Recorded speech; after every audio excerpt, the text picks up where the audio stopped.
하나님 말씀 전체는 하나님의 은혜를 이야기하고 있습니다. 특히 바울 사도는 바울 서신 전반부의 전체에 걸쳐서 은혜에 대해서 아주 굉장히 강조하고 있는 것을 보게 됩니다.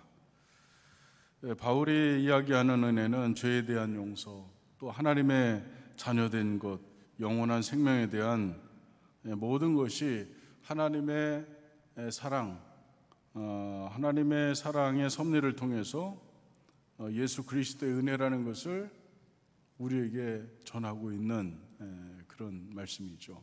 여러분 안에도 이 은혜가 있기를 간절히 축복합니다. 하나님의 사랑을 통한 예수 그리스도의 대속의 은혜가 우리에게 있어야 되는 것이죠. 여러분 모두가 그 은혜 안에 있기를 간절히 축복합니다. 오늘 본문에 있는 에베소서의 경우에도 보면 은혜라고 하는 단어가 총 13번 사용되고 있습니다.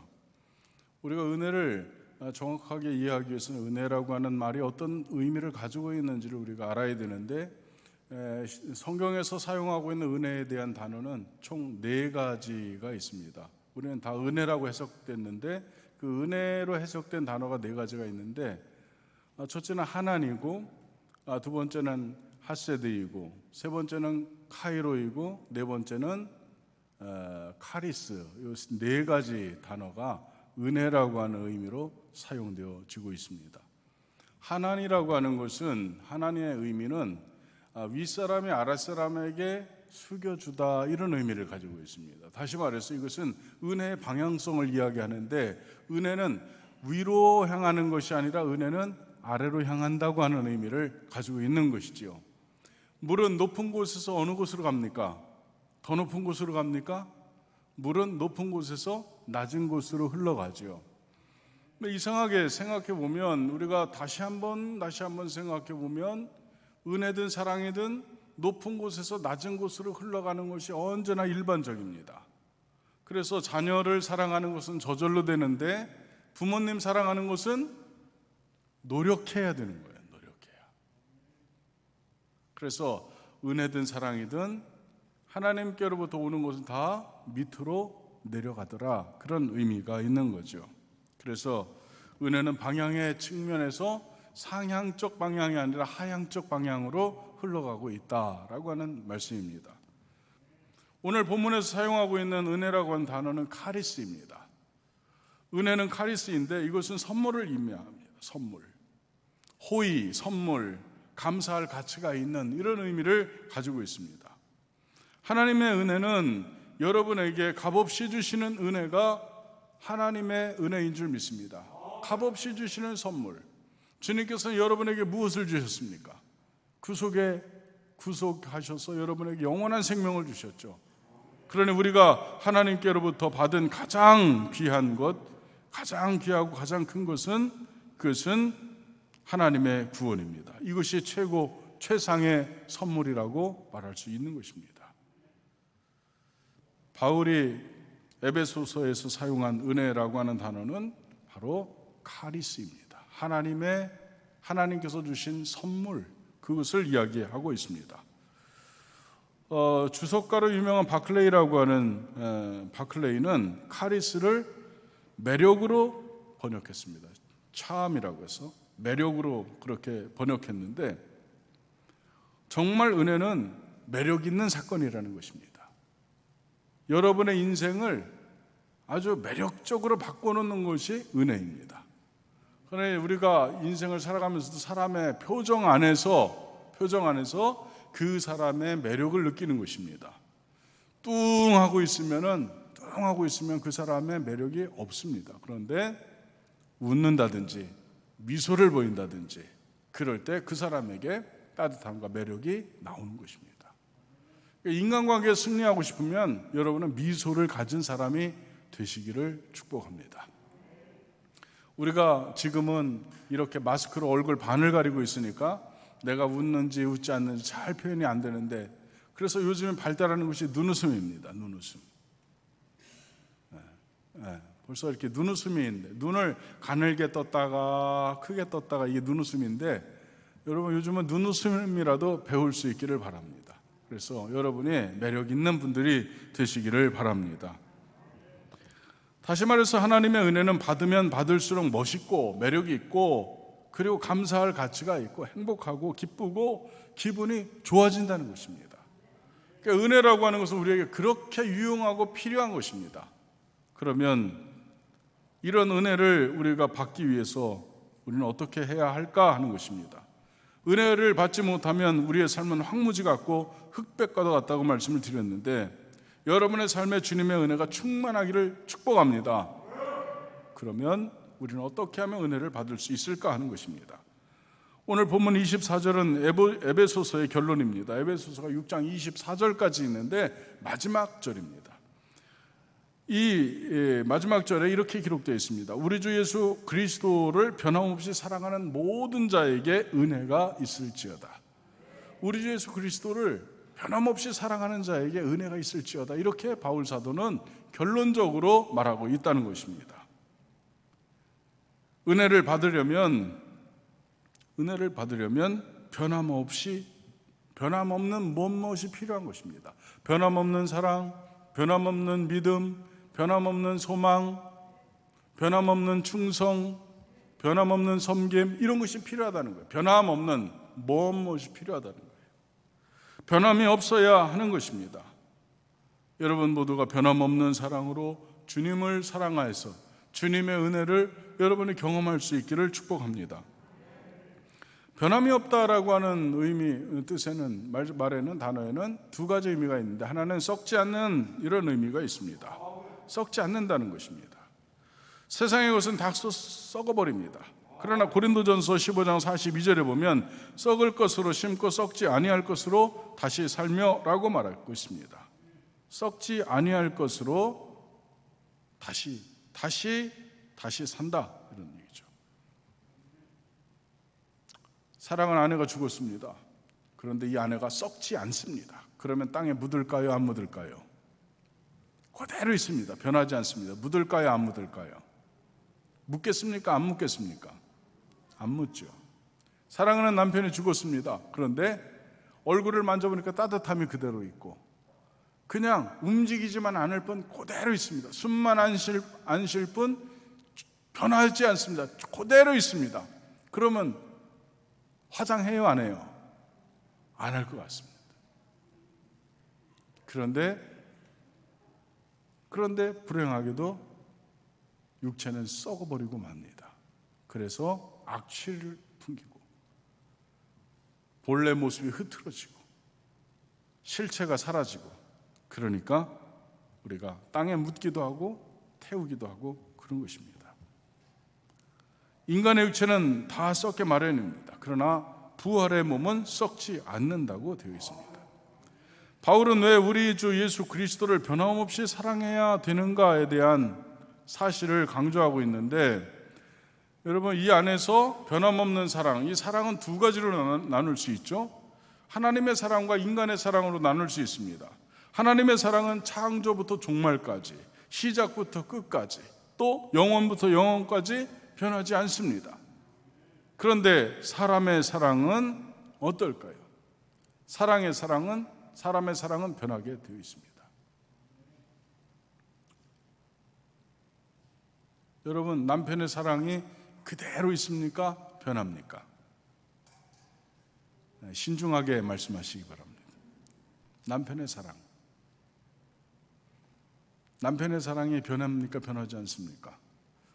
일부 때 어느 권사님께 여쭤봤습니다. 남편의 사랑이 변했습니까? 안 변했습니까? 하나도 안 변했습니다. 그래서 제가 그분에게 속으로 저분 참 지혜롭다 이렇게 생각했는데, 그런데 불행하게도 사람의 사랑은 변합니다. 어쩔 수 없는 사실입니다. 사람 사이의 사랑은 이렇게 변하는데, 사람 사이의 사랑 가운데 비교적 깊고 고상한 사랑이 있죠. 어머니의 사랑, 아버지의 사랑입니다. 그러나 그 사랑도 완벽하다고 말할 수가 없습니다. 그러니 사람끼리 주고받는 변덕스러운 사랑은 태양 아래 이슬 같고 마른 바람 앞에 풀 같고, 그리고 시간 앞에 꽃입니다.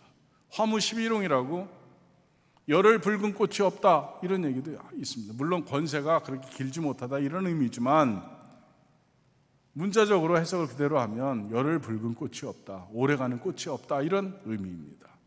여러분, 인간의 사랑은 다 이와 같습니다. 하나님을 향한 우리의 사랑, 은혜받게 합당한 사랑은 시들고 마르는 풀이나 금방 떨어져 버리는 꽃 같은 사랑이 아닙니다. 썩지 않는 사랑, 썩어서는 안 되는 사랑이라야 우리는 하나님의 은혜를 받을 수 있습니다. 우리를 향하신 하나님의 사랑은 썩지 않고 변하지 않습니다. 우리도 썩지 않는 그 사랑으로 주님을 변함없이 사랑해야만 은혜를 우리가 경험할 수 있는데, 문제가 무엇입니까? 우리에게는 썩지 않는 사랑으로 주님을 변함없이 사랑할 수 있는 능력이 없다는 데 있습니다. 우리는 연약한 인간이기 때문에 변함없이 주님을 사랑할 수 있는 능력이 우리에게는 없습니다. 그것이 문제입니다. 그러나 그것마저도 은혜로 해결될 수 있다고 성경은 우리에게 말하고 있습니다. 사랑이 무엇인가를 모르는 우리에게 사랑을 가르쳐 주시는 것이 하나님의 사랑입니다. 우리의 사랑은 친구 필리아라든지 스톨케라든지 에로스라든지 이런 사랑밖에 우리는 못합니다. 그런데 하나님께서 우리에게 오셔서 아가페의 사랑을 비로소 가르쳐 주신 거죠. 주님이 아니면 그 아가페의 사랑, 조건 없는 사랑, 절대 사랑, 끝이 없는 사랑을 누가 가르쳐 줄 수 있었겠습니까? 사랑할 줄 모르는 사람에게 사랑하는 법을 가르쳐 주신 것이 하나님의 사랑, 주님의 사랑인 줄 믿습니다. 우리가 아직 죄인 되었을 때 우리를 위해서 십자가 지신 그분의 사랑, 우리는 그 사랑을 보면서 사랑이 이런 것이로구나 깨닫게 된 것입니다. 여러분, 우리는 주님께서 못 받으신 그 피 묻은 발자국을 찍어 놓은 그 발자취, 붉은 발자취를 따라 우리도 걸음을 걷게 될 때에 우리는 주님의 사랑으로 행할 수 있게 될 줄 믿습니다. 사랑을 오래도록 지속할 능력을 갖지 못한 사람에게 변함없이 계속 부어주시는 하나님의 사랑이 있기 때문에 우리는 그 사랑에 기대어 그 사랑으로 가는 것입니다. 사랑이란 책 속에서 배우고 터득하는 지식이 아닙니다. 삶 속에서 느끼고 체험하고 쌓이는 가장 아름답고 선하고 진실된 진리가 사랑인 줄 믿습니다. 그러나 여러분, 사랑은 책으로 배울 수 있는 게 아닙니다. 여러분의 일상에서 배울 수 있는 게 사랑입니다. 변함없는 이라고 하는 말의 또 다른 의미는 감소되지 않는, 줄지 않는다는 것입니다. 흔히 사랑이 식었다는 것은 그 사랑이 변질되었다는 것이고 사랑의 양이 줄었다는 것을 의미합니다. 본문이 말하고 있는 변함없이라고 하는 말의 뜻은 감소되지 않는 그런 의미가 있습니다.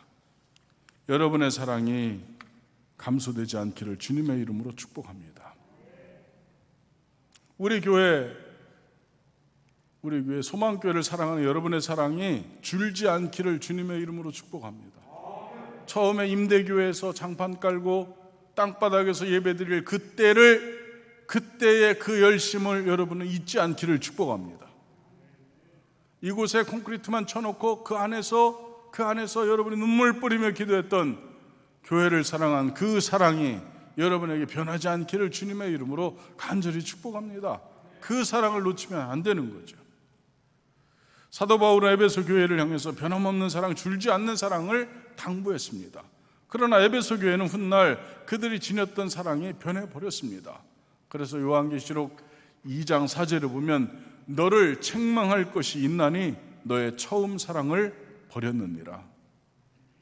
오늘 본문이 전해진, 이 서신이 전해진 교회가 에베소 교회입니다.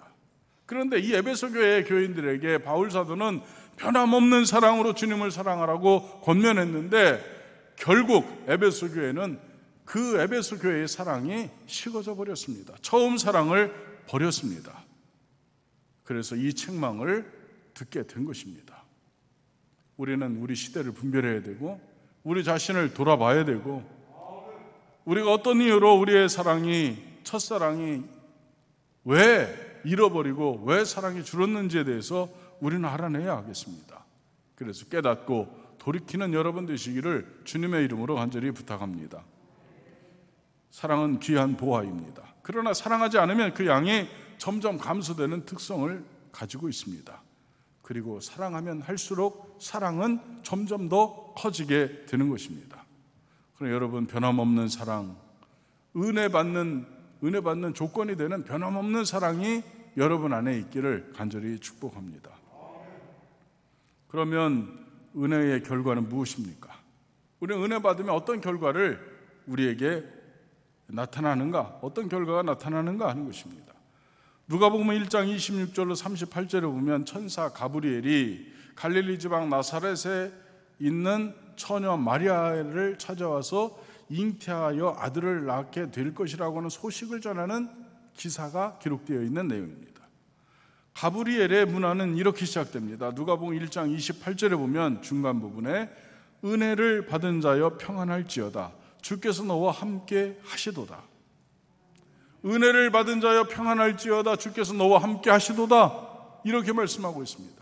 누가복음 1장 30절에 보면 무서워하지 말라, 내가 하나님께 은혜를 입었느니라, 이렇게 말씀하고 있고, 오늘 본문의 에베소서 6장 23절에서는 평안과 믿음을 겸한 사랑이 형제들에게 있을지어다, 이렇게 말하고 있어요.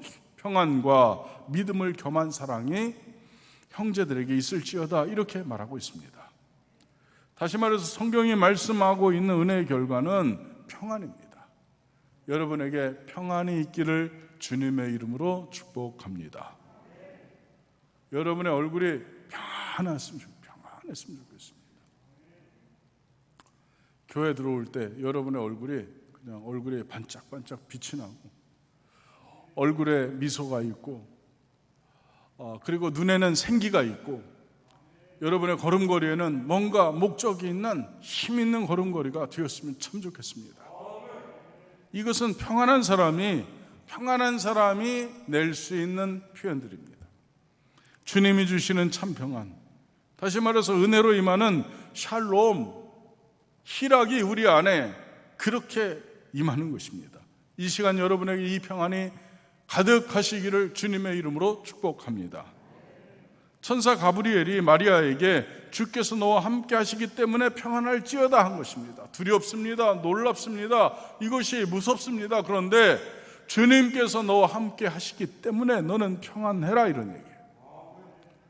주님께서 여러분과 함께 하시는 줄 믿습니다. 그렇기 때문에 여러분에게는 평안이 임하는 것입니다. 샬롬의 근거는 주님의 동행이고, 그리고 샬롬의 근거는 은혜입니다. 참 평안은 내가 주님과 함께 있을 때, 그리고 주님이 나와 함께 하실 때 이루어지는 것입니다. 오늘도 주와 함께 있는 모든 분들에게 샬롬의 평화가 있기를 간절히 축복합니다. 은혜의 결과 두 번째는 두려움이 사라진다는 것입니다. 가브리엘은 마리아에게 무서워 말라, 내가 하나님께 은혜를 입었다, 이렇게 말하고 있습니다. 은혜를 받으면 두려움, 공포, 불안, 초조, 좌절, 이렇게 현대인들이 흔히 겪는 정신적 긴장과 그리고 스트레스로부터 해방될 수 있다는 것입니다. 아멘. 두려움, 공포, 불안, 초조, 좌절, 패배감, 이것은 무엇 때문에 우리에게 다가옵니까? 이유는 하나입니다. 내 힘으로 해결할 수 없다는 무기력감, 무력감 때문에 나타나는 정신적 반응입니다. 여러분이 문제를 해결할 수 있으면 그것은 여러분의 걱정도 아니고 근심도 아닙니다. 두려움도 아닙니다. 공포도 아닙니다. 그런데 문제는 내가 그 문제를 해결할 수 없다는 데 문제가 있는 것입니다. 그러나 은혜를 받으면 이런 것들이 극복된다는 것입니다. 그래서 은혜가 중요합니다. 두려움을 극복할 수 있는 수단, 은혜입니다. 은혜라고 하는 것은 하나님이 나와 함께 계시고, 아멘이죠? 하나님의 사랑으로 여러분들이 구원받는다는 것을 말합니다. 그래서 우리는 유쾌하고 기분이 좋고 기쁘고 행복한 것입니다. 하나님의 은혜가 나에게 충만하면 그래서 공포나 불안, 염려, 초조, 좌절, 패배감, 이것이 사라지게 되는 것입니다. 여러분 모두에게 이런 은혜가 있기를 간절히 축복합니다. 여러분의 고난, 여러분의 고통, 두려움, 불안, 초조, 이것이 다 사라질 수 있기를 간절히 바랍니다. 일상에서 스트레스를 받으면 많은 이상 반응을 우리 몸에 이상 반응이 나타나기 시작합니다. 보니까 모든 것이 마음에서 나온다는 거예요. 마음에서. 그러나 여러분, 마음을 지키는 것이 생명을 지키는 것이라고 성경은 말하고 있지 않습니까? 그런데 마음은 지키고 싶다고 지켜지는 것이 아니고 하나님께서 우리를 붙들고 계셔야만 지켜진다는 거예요. 하나님께서 우리에게 은혜를 주셔야만 우리는 마음을 지킬 수 있다는 것입니다. 그러니 하나님의 은혜가 여러분에게 부어지기를 주님의 이름으로 간절히 축복합니다. 그래서 여러분 안에 불안도 공포도 초조도 좌절도 모두 사라질 수 있기를 간절히 축복합니다. 히브리서 4장 16절을 보면 그러므로 우리가 긍휼하심을 받고 때를 따라 돕는 은혜를 얻기 위하여 은혜의 보좌 앞에 담대히 나아갈 것이니라. 여러분, 돕는 은혜를 얻기 위해서 우리는 은혜의 보좌 앞으로 담대히 나가야 합니다. 오늘처럼 이렇게 은혜의 보좌 앞으로 담대히 나오는 여러분이 되시기를 간절히 축복합니다. 이 뜻은 은혜의 보좌 앞에 담대히 나갈 때 때를 따라 돕는 은혜를 받게 된다는 것입니다. 때를 따라 돕는 은혜를 받는다고 하는 것은 너무 중요합니다. 때를 따라. 그럼 여러분, 밤에도 낮에도 여러분의 기쁨과 슬픔이 어떤 상황에 있든 하나님의 은혜가 여러분에게 함께 하시기를 간절히 축복합니다. 다시 말하면 은혜를 갈망하고 구하는 목마른 사람에게 주시는 하나님의 선물이요 축복이 은혜라는 것입니다. 그러니 구하는 여러분이 되시기를 간절히 축복합니다. 인간이라고 하는 존재는 하나님 없이는 살 수 없는 존재입니다. 고아원 아이들을 제가 본 적이 있는데 이 고아원 아이들을 보면 좋은 옷 입었습니다. 새 신발 신었습니다. 날마다 정해진 영양소 그리고 정해진 양만큼 거기서 정확하게 먹입니다. 잘 먹습니다. 그런데 고아원 아이들을 보니까 얼굴에 버짐이 있고 눈에는 초점이 없습니다.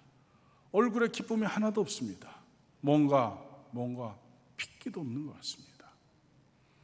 그런데 엄마 아버지의 사랑을 받는 자녀들을 보면 별로 좋은 거 먹지 못하고 그냥 죽 먹고 그냥 풀죽 먹어도 빛이 납니다. 그 아이들에게서는 초롱초롱한 눈빛이 있습니다. 그 아이들은 얼굴에 미소가 있습니다. 뭔가 활동적입니다. 활력이 있습니다. 여러분, 부모가 있는 것과 없는 것과의 차이가 바로 이런 것입니다.